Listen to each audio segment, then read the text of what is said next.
kayırmasın. Kederi zulmetine gicer sensiz hanım anam. Canım anam, kabırda kanım anam. Cennet ayaklarındadır gülistanım anam. Sensiz desmesine Allah hayırmasın. Kederi zulmetine gicer sensiz hanım anam. Şöhretim şanım anam, benim efsanım anam. Ne kadar dikenler bitip bile gülşenlerinde. Sevgili ömrü bir aile düşen öğretine.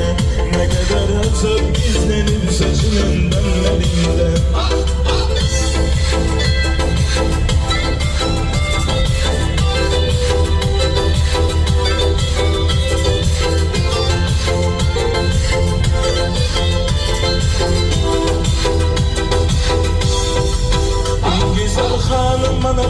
Cennet hurisisin, senin ettiğin dualarla işe çattı başım. Elini samaya aç, sen bana dualar et. Mühemmin dualarla yaldalaşım, dolaşım. Ey sultanım anam,